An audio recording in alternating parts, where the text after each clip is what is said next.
మొదలుపెట్టండి. ముందుగా నా తల్లిదండ్రులకి నమస్కరిస్తున్నాను. తర్వాత నన్ను సృష్టించిన కర్త ఒక ఆయన ఉన్నాడు. ఫస్ట్గా ముందుగా ఆ దేవదేవునికి వందనాలు చెప్తున్నాను. తర్వాత నన్ను పెంచి పెద్ద చేసి నేను ఇంత దానికి అవడానికి కారణమైనటువంటి నా తల్లిదండ్రులు, నా సోదరులు, మా ఇంట్లో ఇంకా అక్కయ్యలు, నా సోదరిమణులు, ఇంకా బావలు, వీళ్ళందరూ ఉన్నారు. వీళ్ళందరూ ప్రోత్సాహంతో, వీళ్ళందరి సహకారంతో నాకున్నటువంటి యాంబిషన్, కోరికతోటి నేను ఇంత గొప్పదాన్ని అయ్యాను. దేవుడు కూడా నన్ను అబండెంట్గా, చెప్పలేనంతగా, ఊహించినంతగా దీవించి ఆకాశవాకుడు ఉప్పి పట్టరాని దీవెనలు కుమ్మరించినంత గొప్పదానిగా చేశాడు. In that aspect I'm really proud of my life. But one thing I can't tell now. ఇప్పుడు అసలు అది జరగకముందే ఇది చదివాను అన్నట్టుగా ఉంటే బాగుంటుంది. అది జరిగితే మళ్ళీ అసలు ఆ ఇన్సిడెంట్ చెప్పుకోవాలి. ఇట్స్ వెరీ బ్యాడ్ ఇన్సిడెంట్ కదా. సరే, ఏదో ఇదంతా రిహార్సలే, ఊరికే రిహార్సల్ మీరు చూద్దాం. ఇదంతా చదవను కానీ కొంచెం చదువుతాను, సరేనా? నేను రీడర్ని, ప్రొఫెసర్ ఇన్ఛార్జ్గా చేశాను ఒక 2 years. ఆ ఇన్ఛార్జ్గా చేసినప్పుడు నేను స్టేట్ మొత్తం నా సిగ్నేచర్తో వెళ్ళాయి ప్రతి కాలేజీకి. ఆ తర్వాత నా కొలీగ్స్ని నేను పేపర్ సెట్టింగ్కి, పేపర్ కరెక్షన్కి, సిలబస్ ప్రిపరేషన్కి, బుక్స్ రాయడానికి, తర్వాత ఓరియంటేషన్ ప్రోగ్రామ్స్కి, ప్రిపరేషన్ కోర్స్కి వాళ్ళు నేను ఇన్వైట్ చేసేదాన్ని. అఫీషియల్ ఇన్విటేషన్, నాట్ వర్క్ చేసేదాన్ని. I'm really proud in that aspect. Another thing also, బైఫర్కేషన్కి, డిగ్రీ కాలేజీ బైఫర్కేషన్స్కి స్టేట్ మొత్తం తిరిగాను. కాకినాడ నుంచి ఇక్కడ గూడూరు దాకా. దాన్ని నేను చదువుకున్న కాలేజీలోనే నేను బైఫర్కేషన్కి వెళ్ళాను, వొకేషనల్ ఇన్స్పెక్షన్కి వెళ్ళాను. That is also is a real proud in my life. తర్వాత మా హస్బెండ్ చేసుకోవడం, తర్వాత నేను ఆయనతో ఈ గొప్ప ఉన్నత స్థితికి, తర్వాత ఈ సమస్తం ఇవన్నీ ఇల్లు, బంగ్లా, కారు, పని వారందరూ నిజంగా ఈ గొప్పతనం, యశస్సు, కీర్తి, ఇదంతా కూడా బికాస్ ఆఫ్ మై హస్బెండ్. నా చదువులు, నా పెద్దదాన్ని అవ్వడం, నా తల్లిదండ్రులు, నా తోబుట్టువులందరూ నన్ను సహకరించిన దేవుడు నన్ను ఈ రకంగా ఆశీర్వదించి ఇచ్చేసాడు. లైఫ్లో ఎన్నో కష్టాలు పడ్డాం, బాధలు పడ్డాం, అన్నీ మామూలు జీవితం అంటే. కానీ but I enjoyed my life along with my husband and my family members. ముందుగా నన్ను బాల్యం నుంచి ప్రోత్సహించి నేను ఇంత ఉన్నత స్థితిలో ఉండటానికి కారకులైన నా ప్రియమైన తల్లిదండ్రులు, ఇది నేను రాసుకున్నది. తల్లిదండ్రులు గౌరవ శ్రీమతి కట్టా కృష్ణశ్రీ కట్టా స్వామి గారులకు, నన్ను తీర్చిదిద్దిన గురువులకు, పెద్దలకు నా హృదయపూర్వకమైన నమస్సులు మరియు ధన్యవాదములు. చిన్ననాటి నుండి నా అభివృద్ధి, ఆదరణ, ప్రేమతో నా తల్లిదండ్రులతో పాటు ప్రోత్సహించి నా తోబుట్టువులందరికీ కృతజ్ఞతాపూర్వకమైన ధన్యవాదములు. మరి అందరి పేరు రాసుకోలేం కదా. తర్వాత చీరాల పట్టణానికే కాక జిల్లాకి, రాష్ట్రానికి, దేశానికి కూడా గర్వకారణమైన SR and BM high school దాతలు, కీర్తిశేషులు, నూనె రంగనాయకులు మరియు పానకాల గారుల విద్యాలయాన్ని 100 సంవత్సరాల క్రితమే విద్య యొక్క ఆవశ్యకతను, అవసరతను గుర్తించి ఒక విద్యాలయాన్ని స్థాపించి చీరాల పట్టణవాసులకే కాక చుట్టుప్రక్కల ఉన్న గ్రామవాసులందరికీ చదువుకునే గొప్ప అవకాశాన్ని కల్పించిన నాటి దాతలకు శిరస్సు ఉంచి శతకోటి నమస్కారాలు సమర్పించుకుంటున్నాను. చీరాల పట్టణ పరిసర ప్రాంతమైన వేటపాలెంలో మరి ఒక విద్యా సంస్థ స్థాపించబడింది. అదే బండ్ల బాపయ్య విద్యా సంస్థ. ఆనాటి బండ్ల బాపయ్య గారు విద్య యొక్క ఆవశ్యకతను గుర్తించి ఆనాటి మద్రాసు గవర్నర్ని పిలిపించి వేటపాలెంలో ఎలిమెంటరీ పాఠశాలను ప్రోత్సహించారు. అది దినదినాభివృద్ధి చెంది ఉన్నత పాఠశాలగా, జూనియర్ కాలేజీగా, డిగ్రీ కాలేజీగా పరిణితి చెంది కీర్తిగాంచింది. ఉత్తమ విద్యార్థులను దేశ విదేశాలకు అందించింది. నిజంగా బోల్డ్ మంది నేషనల్, ఇంటర్నేషనల్లో ఉన్నారు ఈ బండ్ల బాపయ్య స్కూల్.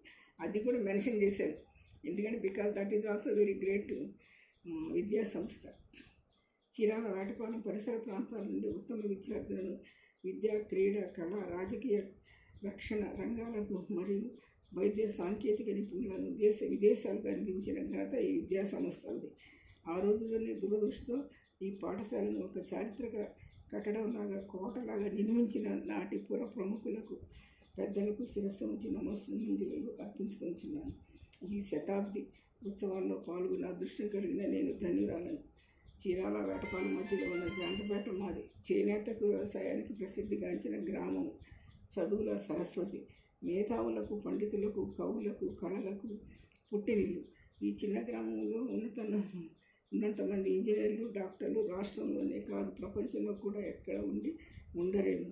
కానీ బాలికల్లో ఆ రోజుల్లో 5వ తరగతి మించి చదివిన వారు చాలా అరుదు. ఈ గ్రామంలోని మా తల్లిదండ్రులకు 5వ సంతానం జన్మించాను.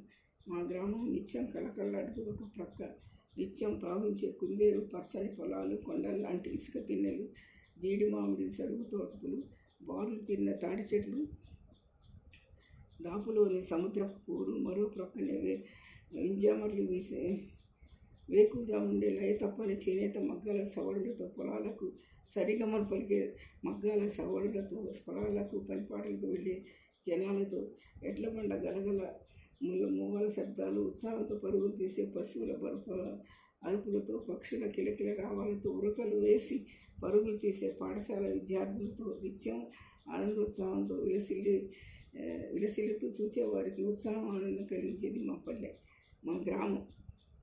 నేను జన్మించిన ఈ గ్రామం వారాసిబడిలో ఒక శాంతికపోతున్నది. ఉన్నత పాఠశాలలో చదివే బాలికలు చాలా అరుదు. నాకు ముందు నా అక్కలు కట్ట, మేరికట్నం, జయమ్మ, రత్నమ్మ, వీరికన్నా కొంచెం ముందు లేళ్ల మల్లికాంబ, జటాదేవి, వీళ్ళిద్దరు హిందూస్, దేవుడు పద్మశాలీలు. వాళ్ళిద్దరు చదువుతున్నారు. నాతో పాటు ఒక 10 మంది. మేము అందరం జాగ్రత్తపేట శివాలయం నుండి దాదాపు 3 కిలోమీటర్ల దూరంలో ఉన్న చీరాలపట్నం కస్తూర్బా గాంధీ బాలికల ఉన్నత పాఠశాలలో చదువుకునేవాళ్ళం. ఈ కస్తూర్బా గాంధీ మున్సిపల్ వద్దులేంటి చదవలే, చాలా ఉంది. కానీ హై స్కూల్ చుట్టుపక్కల గ్రామాలు అయిన కాంచేడు, స్వర్ణ, ఈపురుపాలు ఇవన్నీ వస్తుందంటారా? వస్తుంది. స్వర్ణ, ఈపురుపాలెంలో గల ఏకైక బాలికల పాఠశాల చీరాలది. నా చెల్లి శారద, కజిన్స్ మేరీ, చిట్టి మరియు నేను, నాతో పాటు నా స్నేహితురాండ్రు, మేమందరం మా గ్రామం శివాలయం దగ్గర కలుసుకొని అక్కడి నుండి మొదలైన మా కబుర్లు Chirala girls high school gate వద్ద ముగిసేది. గ్రామంలోని చీరాల బైరాగి దాస్ గారి బడిలో నాకు అక్షరాభ్యాసం జరిగింది. నా బాల్యం గురువులు సంగీతరావు గారు. నేను వాళ్ళెవరిని మర్చిపోలేదు. చూడండి, జేమ్స్ గారు, కనకవల్లి గారు, కీనమ్మ గారు, ప్రేమయ్య గారు, మురారి సామ్యుల్ గారు. ఫస్ట్, సెకండ్, థర్డ్ పాఠాలకు ఫస్ట్, సెకండ్, థర్డ్ పారాలకు ఎంట్రన్స్ పరీక్షలు జరిగాయి. మురారి సామ్యుల్ గారు నా చేత ఫస్ట్ ఫామ్కు పరీక్ష రాయించారు. ఫస్ట్ ఫామ్లో ఓరల్ టెస్ట్ జరిగి ఉండేది.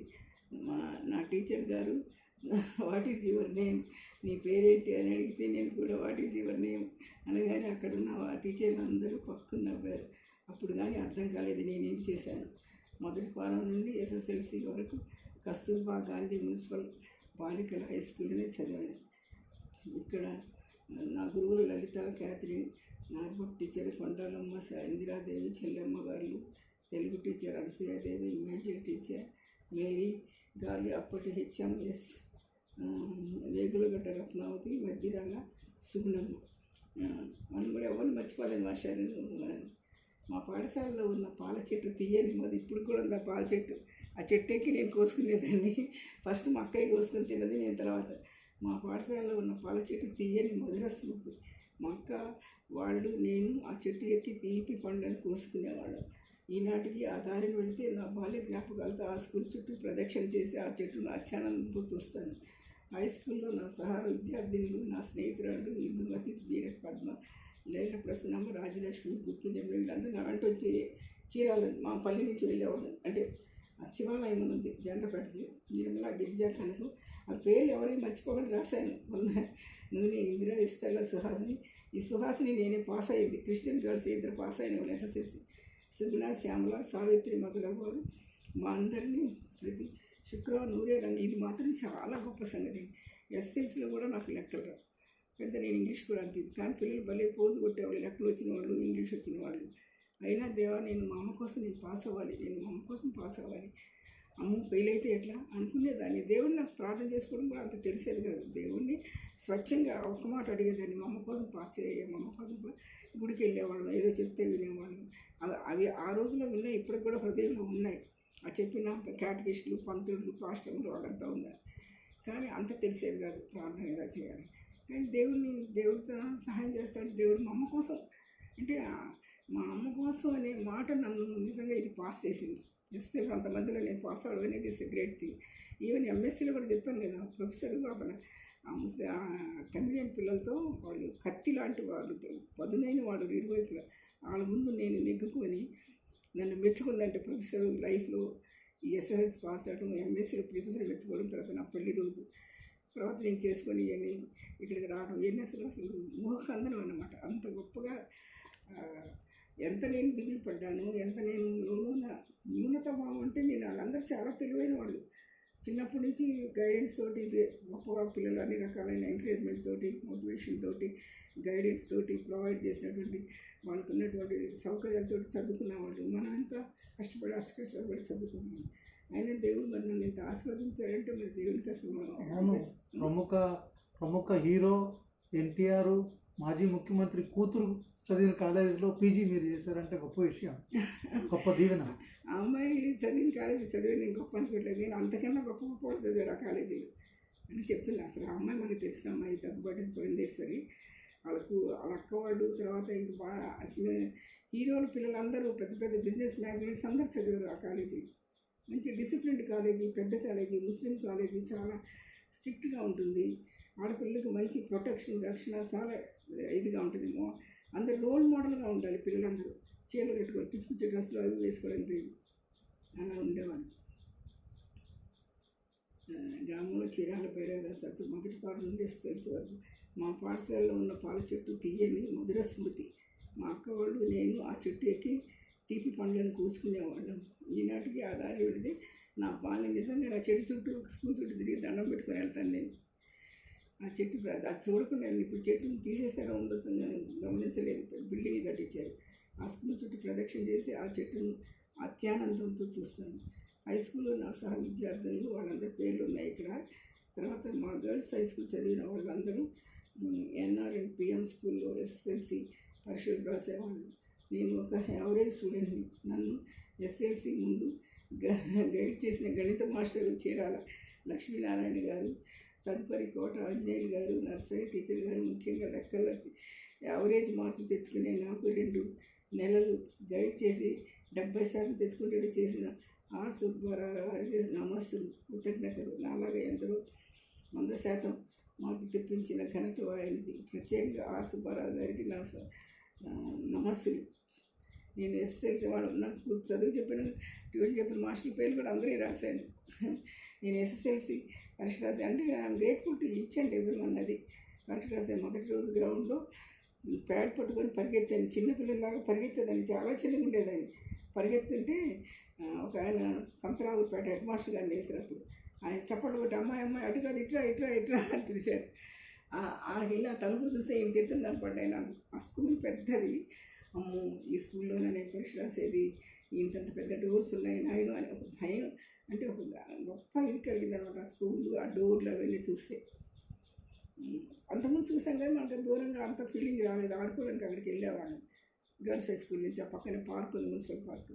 కానీ ఆ స్కూల్ దగ్గరికి వెళ్ళి ఆ తలుపు చూస్తే నేను ఇందులో నేను పరీక్ష రాసేదాన్ని. నేను పట్టుకుని లేట్గా ఆ పరీక్ష రోజు కూడా నేను లేట్ అయ్యాను. అంటే అందరు పిల్లలు లోపలికి వెళ్ళిపోయాను. ఆ గ్రౌండ్లో తిరుగుతున్నాడు హెడ్ మాస్టర్ గారు. సంతరావు నుంచి వేశారు చీరాల స్కూల్కి. వేస్తే నేను చప్పట్లు పెట్టి పంచి కట్టుకొని నుంచున్న విగ్రహం బాగా కనిపిస్తుంది అక్కడ వల్ల. ఆయన చప్పట్లు పెట్టి ఇట్లా అమ్మాయి ఇట్లా ఇట్లా ఇట్లా ఇట్లా అనిపించాడు. అంటే ఆ దారి నిలదు ఈ దారి నిలదు రాని గైడ్ చేసిన గణిత మాస్టర్ గారికి సుబ్బారావు గారికి పరీక్ష రాసే మొదటి రోజు గ్రౌండ్లో ప్యాడ్ పట్టుకొని పరిగెత్తూ ఉంటే సంతరావు హెడ్ మాస్టర్ గారు చప్పట్లు పెట్టి అమ్మాయి ఇట్లా అని కేక వేసి పిలిచారు. అటు తిరిగి ప్యాడ్ పట్టుకొని పరిగెత్తే నేను గుండె దళలో స్కూల్లో ప్రవేశించిన. అక్కడ ఎత్తైన గోడలు, తలుపులు, దర్వాజాలు చూసి అమ్మో ఇందులోనే నేను పరీక్ష రాయిపోయేది అనుకుని నా సీట్లో గుండె దడతో కూర్చున్నాను. ఇంతలో ఒక మాస్టర్ ప్రశ్నాపత్రం ఇచ్చి వెళ్ళారు. భయంతో కళ్ళు కనపడలేదు. 2 నిమిషాల తర్వాత కానీ ప్రశ్నాపత్రం చూస్తున్నానని అర్థం కాలేదు. ఆ పూట ఇంటికి పేపర్ రాశాను. అమ్మయ్య అనుకున్నాను. బయటికి వచ్చి భవనం వైపు ఇంకోసారి తల ఎత్తి చూసి అమ్మో ఇంత పెద్ద కోటలాంటి భవనం అని ఆశ్చర్యపడ్డాను. మరలా 2 గంటలు తిరిగి పరీక్షకు వెళ్ళాను. ఒక వారంలో పరీక్షలు అయిపోయాయి. ప్రతిరోజు ఆ భవనాన్ని చూస్తూ గ్రౌండ్లో తిరుగుతూ వచ్చేదాన్ని. ఇప్పటికీ ఆ మధుర అనుభూతులు నా కళ ఎదుటే ఉన్నాయి. రిజల్ట్స్ వచ్చాయి. ఆ సంవత్సరం దాదాపు 50 ఎస్ఎల్సి పరీక్ష రాయగా ఇద్దరే పాస్ అయ్యారు. అందులో నేను మొదటి నా నెంబర్ ఉందని తెలిసి నా తల్లి తండ్రి రాష్ట్రంలో నేను ఒక్కదాన్నే పాస్ అయ్యాను అన్నంత ఆనందపడ్డారు. మా బావగారు తోబుట్టులు అత్యానంద భరితులయ్యారు. తోటలో పనిచేస్తున్న అమ్మ ప్రభుదాస్ అన్న దగ్గరకు కంచె దూకి అమ్మోయ్ అమ్మోయ్ అని నేను పాస్ అయ్యానని తచ్చుకుంటూ పరిగెత్తాను. మా అమ్మ గడ్డిగా వస్తుంది తోటలో. పరిగెత్తాను. చీర కట్టుకున్నాను ఆ రోజు. మాకు ఇది ఎందుకో మా బావగారు గంపడు మంగినపాడు మామిడి పొడి పెద్ద పెద్ద అనమాట. ఇంత రాపొడి తీసుకొని పుట్టతో తీసుకొచ్చారు. ఆయనకి యాక్చువల్గా నేను పాస్ అయ్యానని తెలీదు. బావయ్య నేను పాస్ అయ్యానంటే నాకు తెలుసు నువ్వు పాస్ అవ్వగా అని తెలుసు, ఇదిగో పేపర్ అన్నాడు. తిరగాది ఇంటికి వచ్చిన తర్వాత అంటే అక్కడ ఉండగానే కేకలేసుకుంటే చెప్పాను.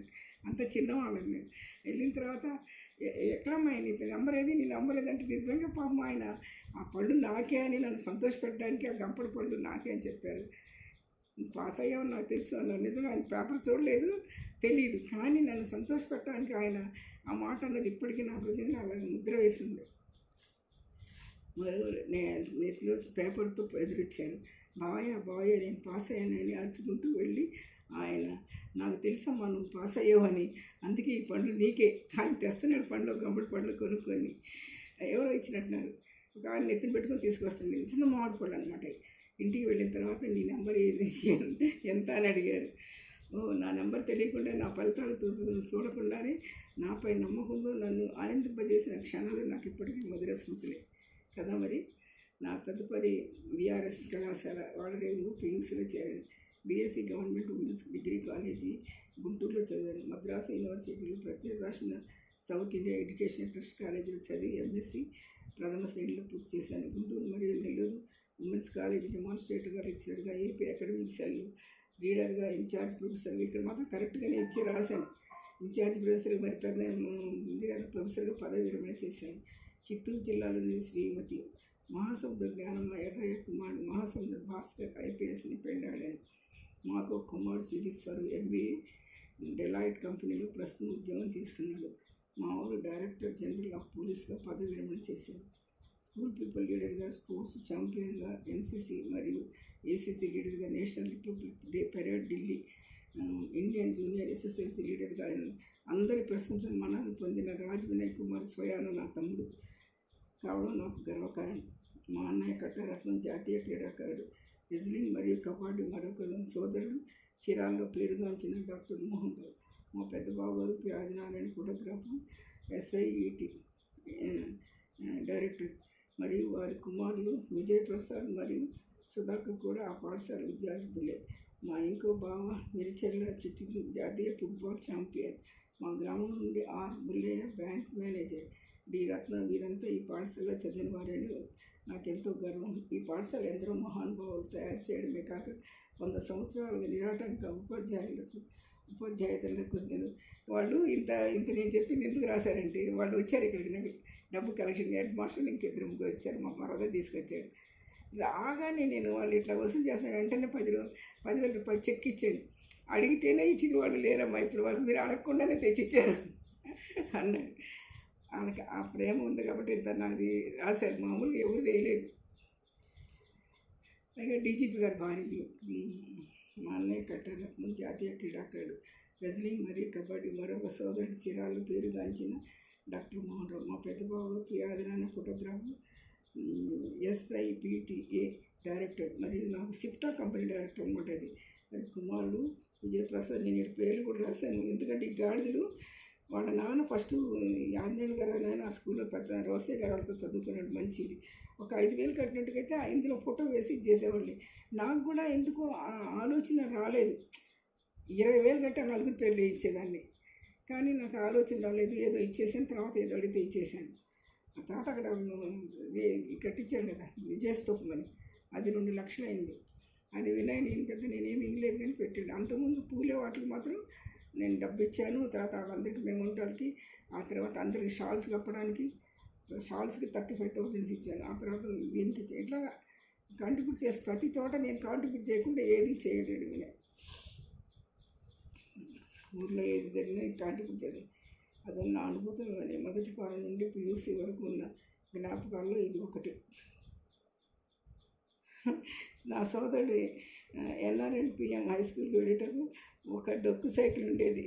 అది డొక్కు సైకిలే. దాని మీద తెల్లని NCC ACC యూనిఫామ్తో వెళుతుంటే మా కుటుంబ సభ్యులు అందరము బయటికి వచ్చి అక్కడ ఉన్న పెద్ద జువ్వి చెట్టు ఉంది మా ఇంటి ముందు, పెద్ద జువ్వి చెట్టు. అందరం చూసేవాళ్ళం. వాళ్ళిద్దరు డొక్కు సైకిల్ మీద వెళ్తున్నారు. మా డాక్టర్ బ్రదర్ వినయ్ కుమార్ నుంచొని వాళ్ళని కనుచూపు మేర వరకు ఆనందంతో చూసేవాళ్ళం. తీయని స్మృతి పదవులు నా అనుభూతులు మరికొన్ని. మొదటి ఫారం నుండి PUC వరకు ఉన్న జ్ఞాపకాల్లో ఇది ఒకటి. 6వ తరగతిలో చదువుతున్న ఒక రోజు ఇంటర్వెల్లో పిల్లలందరం బయటకు వచ్చాను. నేను కూడా ఆడుకుంటూ పాల చెట్టు కింద వైపు చూస్తున్నాను. తెల్లని వర్షాలతో ఒక కారు దిగి లోపలికి వచ్చారు. ఒక ఇన్సిడెంట్ ఇది. సరాసరి క్లాస్ దగ్గరికి వెళ్ళి మా టీచర్ని కోప్పడుతున్నాను. ఎందుకు అని తెలుసుకుందామని వెళితే అసలు విషయం అది. నా స్నేహితురాలు EMI చంద్రబాబు కూతురంటే అప్పుడు ఆ రోజుల్లో ఫేమస్ అన్నమాట. కమ్మోళ్ళు, కారించేటి కమ్మోళ్ళు. అయితే కుమార్తె ప్రమీల నా ఫ్రెండ్. మొదటి పాడు నుండి PUC వరకు ఇద్దరం కలిసి చదువుకున్నాం. ఆ అమ్మాయి ఒక ఫ్రెండ్ అడిగితే ఒక కౌంట్లో అమ్మాయి పోయి సోడా తెచ్చిపెట్టింది. బయట నుంచి ఫ్రాక్లు వేసుకునేవాళ్ళం మేము. ఆ అమ్మాయి పోయి సోడా తెచ్చిపెట్టింది. ఆ నాన్న కారులో వస్తే దారిలో చూశాడు. ఆ కారు అక్కడ ఆపుకొని సరాసరి లోపలికి వచ్చి ఆ టీచర్ని చెడమడా తిట్టాడు. మా అమ్మాయిని మీరు ఇలా పంపిస్తారంటే ఆ టీచర్కి ఏం తెలుసు ఈ అమ్మాయి అది తెచ్చిపెట్టుద్దని? మాకేం తెలుసండి. సోడా ఆ అమ్మాయి అడిగితే ఈ అమ్మాయి తెచ్చిపెట్టింది. ఈ అమ్మాయి గొప్పింటమ్మాయి, ఆ అమ్మాయి గొప్పింటమ్మాయి కొంచెం ఓణి వేసుకుంటుంది. ఆ అమ్మాయి మేము ఫ్రాక్లు వేసుకుంటున్నాం. తెస్తామంటే మా రోడ్డు మీదకెళ్ళి సోడా తెచ్చింది. వాళ్ళు గొప్పవాళ్ళు కదా, కాల్చెడు కమ్మోళ్ళు అంటే. వచ్చి టీచర్ని ఇలా కొంత మేమేందో చూస్తామండి. అమ్మాయి ఇంటికి వెళ్ళిందో ఈ అమ్మాయి చెప్పిందని అన్న ఏదో చెప్పింది. చాలా వెళ్ళిపోయాడు. ఆ ఇన్సిడెంట్ రాశాను నేను. ఈ అమ్మాయి నాకు మంచి ఫ్రెండ్. క్రిమిలో రోడ్డు దాటి సోడా తెచ్చి ఇచ్చింది. ఇంతలో వాళ్ళ నాన్న కారులో వెళుతూ తనని చూసి కోపంతో సరాసరి క్లాస్ దగ్గరికి వెళ్ళి టీచర్ని ప్రశ్నించాడు. ఓణి వేసుకున్న పెన్సిల్ చెంచుకున్న ముద్దుగా ఫ్రాక్స్ వేసుకున్న ప్రమీల వాళ్ళ నాన్నగారు నా కళ్ళ స్మృతిలో ఉన్నారు. ఆ రోజుల్లో మమ్మల్ని అందరినీ లారీలో ఎక్కించుకొని వాడలేవు బాపట్లకు ఎక్స్కర్షన్కి తీసుకువెళ్ళారు. అప్పుడు నా తమ్ముడు కూడా వెంట వచ్చారు. బాపట్లో అగ్రికల్చర్ కాలేజీలో విరగపడిన జామ చెట్లు, చెరుకును పిల్లలందరం కలిసి ఏనుగును ధ్వంసం చేసినంతగా 7th క్లాస్ 6th క్లాస్ ఏనుగును ధ్వంసం చేసి టైప్ చేసినట్టు మెచ్చుకోవాలి. నేను రాసింది ఏనుగును ధ్వంసం చేసినంతగా అట్లా తీసుకొని తిన్న ఎరగదీయటం పిల్లలందరూ. జాంపళ్ళు తెగ్గేసి అగ్రికల్చర్ ఫామ్లో పాము తీసుకెళ్ళారు. పళ్ళు తెక్కాసున్నాయి. చెరుకు తెగ పండుంది. ఎరగదీయడం, దడ్డు పడేయటం, జాంపండు కరగటం, పడేయటం. ఏనుగులు ధ్వంసం చేసిన తీరులో వాటిపై పడి తిన్నాము. తర్వాత విజయవాడకు కూడా ఎక్స్కర్షన్ తీసుకెళ్ళారు. ఆనాటి జ్ఞాపకాలు ఎప్పటికీ నా జీవితంలో చెదరని స్మృతులు, తీపి గుర్తులు. శతాబ్ది ఉత్సవాలకు జయం. అందుకు కానుభూతున్న వారందరికీ శుభం. ఎలా ఉంది? బాగుంది, గ్రేట్.